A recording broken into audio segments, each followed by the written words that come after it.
Tadi Prof Gayus sudah menyampaikan bahwasannya ada 30 orang meninggal dunia di sini. Siapa yang harus kita minta pertanggungjawaban terhadap hal tersebut? Terus siapa juga yang kita minta pertanggungjawaban terhadap kerugian negara 900 miliar?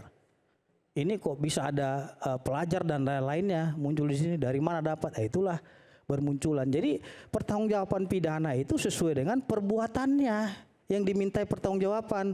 Kalau memang dia tidak melakukan perusakan, ya tidak mungkin dia dituduhkan pasal perusakan gitu loh. Kalau memang ada indikasi dugaan seperti penghasutan, ya, penyebaran berita bohong ataupun merekrut pelajar, itu tuduhan yang disangkakan. Bagaimana saya ingin sampaikan teori keadilan dari John Rawls mengatakan bahwasanya keadilan sebagai kewajaran, justice as fairness. Jadi kalau hari ini para tersangka itu diminta keadilan oleh masyarakat, itu adalah hal yang biasa dan memang itu prosedural dalam proses hukum kita, karena kita adalah negara hukum, Rechtsstaat, bukan negara kekuasaan, Machtstaat. Jadi muncul istilah di dalam adagium mengatakan salus populi supreme lex exto, bahwa keselamatan rakyat adalah hukum yang tertinggi. Tadi Prof Gayus sudah menyampaikan bahwasannya ada 30 orang meninggal dunia di sini. Siapa yang harus kita minta pertanggungjawaban terhadap hal tersebut? Terus siapa juga yang kita minta pertanggungjawaban terhadap kerugian negara 900 miliar? Kerusakan-kerusakan fasilitas umum.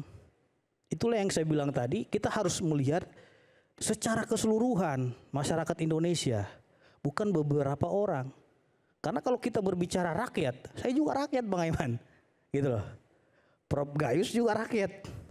Ada rakyat yang taat hukum, ada yang rakyat tidak taat hukum, dan ada rakyat yang kurang ngerti hukum. Nah, justru dengan melalui tahapan-tahapan yang dilakukan oleh penyidik dengan berbagai serangkaian pendalaman, disimpulkan ada ratusan tersangka dalam kasus ini. Tinggal ada ditarik rentetan-rentetan lainnya, trigger. Ini kok bisa ada pelajar dan lain-lainnya muncul di sini, dari mana dapat? Itulah bermunculan. Jadi pertanggungjawaban pidana itu sesuai dengan perbuatannya yang dimintai pertanggungjawaban. Kalau memang dia tidak melakukan perusakan, ya tidak mungkin dia dituduhkan pasal perusakan gitu loh. Kalau memang ada indikasi dugaan seperti penghasutan, ya, penyebaran berita bohong ataupun merekrut pelajar, itu tuduhan yang disangkakan. Nah, dalam tahap pra penuntutan ini kita juga nggak bisa menyimpulkan para tersangka ini terbukti melakukan perbuatan pidana. Itu memang domainnya daripada pengadilan, sehingga muncul istilah ya bahwasanya apa yang diputus hakim itu harus dianggap benar. Res judicata pro veritate habetur. Nah, justru Polri hari ini bertanggung jawab terhadap tugas-tugasnya kepada rakyat. Kalau Polri tidak menegakkan hukum, dipertanyakan ini Polri. Ini katanya menegakkan hukum, menjaga keamanan, ketertiban masyarakat.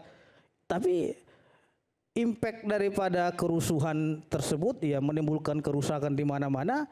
Kenapa tidak ada penegakan hukum kalau ini tidak diterapkan oleh kepolisian? Maka dari itu saya kira kita juga berterima kasih juga kepada Polri dalam hal ini telah berhasil menjaga ketertiban sehingga tidak terjadinya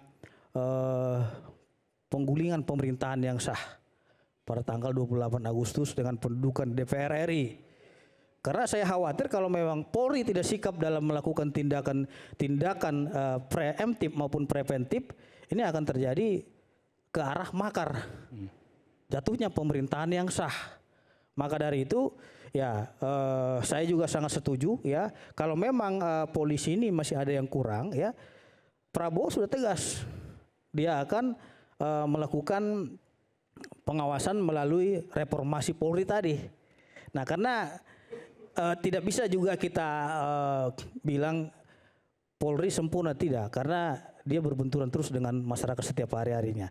Justru itu tadi, apapun yang disangkakan terhadap Del Petro CS, kami menganggapnya ini masih praduga dan dugaan, karena kita tidak bisa menyimpulkan itu. Tinggal nanti tim penasihat hukumnya buktikan kepada majelis hakim bahwasannya dia tidak melakukan perbuatan sebagaimana dituduhkan dalam pasal penghasutan, ya, pasal penyebaran berita bohong, dan pasal merekrut pelajar tadi. Makanya saya bilang tadi, ciri-ciri daripada klasifikasi dalam tindak pidana pasal 55 itu adanya plagiar, down plagiar, made plagiar, dan with locker. Di antara itu nanti tolong dipatahkan oleh penasihat di pengadilan. Terima kasih, Bang Aiman. Silakan. Ya, dalam hukum pidana itu proporsionalitas dan logis itu yang kemudian menjadi value utama dari hukum pidana. Hukum acara pidana sebagai kerangka untuk kemudian hukum pidana ini ditegakkan sesuai dengan dua prinsip utama itu. Dalam praktek peradilan kita di Indonesia ini sudah banyak pembaharuan yang kemudian diberikan oleh Mahkamah Konstitusi. Salah satunya hak untuk kemudian seseorang ketika diperiksa tetapkan sebagai tersangka harus minimum 2 alat bukti. Itu artinya dilakukan harus dalam kerangka pro justisia. Yang kedua, dia harus diperiksa sebagai calon tersangka kecuali perkara yang bisa dilakukan in absentia. Arti in absentia berarti tindak pidana khusus. Dua prinsip ini sudah dilangkahi. Kemudian dalam putusan Mahkamah Konstitusi yang lain ada kewajiban konstitusional penegak hukum, apa itu penyidik dari Polri, apa itu penyidik dari Kejaksaan, apa itu penyidik dari KPK maupun penyidik PPNS yang lain untuk kemudian memberikan surat perintah dimulainya penyidikan kepada bukan hanya kepada sesama penegak hukum tapi kepada termasuk tersangka atau keluarganya. Ini pun tidak diindahkan. Nah, saya ini sebenarnya marah bukan karena saya kuasa hukumnya dari Del Pedro dan kawan-kawan. Saya ini marah sebagai seorang yang belajar hukum. Ternyata realita yang kemudian terjadi tidak sesuai dengan prinsip-prinsip negara hukum yang saya pelajari di kampus dulu. Saya malu kepada mahasiswa yang hadir di sini ketika mendiskusikan kasus ini. Bagaimana seorang anak Del Pedro Marhen dan teman-teman yang lain, aktivis yang lain, memperjuangkan hak-hak konstitusionalnya, menyuarakan pendapatnya, tapi kemudian dia justru dikriminalisasi oleh penegak hukum. Ini yang kemudian kita sesalkan. Kita mungkin bisa berdalih dan kemudian menyampaikan bahwa ya nanti pembuktian di pengadilan. Ya memang pasti itu kami akan lakukan dan kami akan berikan pendampingan yang terbaik yang ada kemudian yang bisa kita berikan. Tapi untuk mempercakapkan ketidakadilan, saya pikir kita tidak tunggu harus berbicara di pengadilan. Ketidakadilan itu terjadi di mana-mana. Dan itu harus kita percakapkan sebagai sebuah negara yang kemudian demokratis, negara yang menjunjung tinggi hukum, negara yang menghormati, melindungi hak asasi manusia. Itu harus kita lakukan. Nah, kasus ini yang saya khawatirkan Mas Aiman dan seluruh rekan-rekan ini bukan hanya kepada Del Pedro Marhen dan teman-teman aktivis yang lain, kepada Sahdan Hussein, kepada Harik Anhar, kepada teman-teman aktivis yang lain kemudian dikriminalisasi.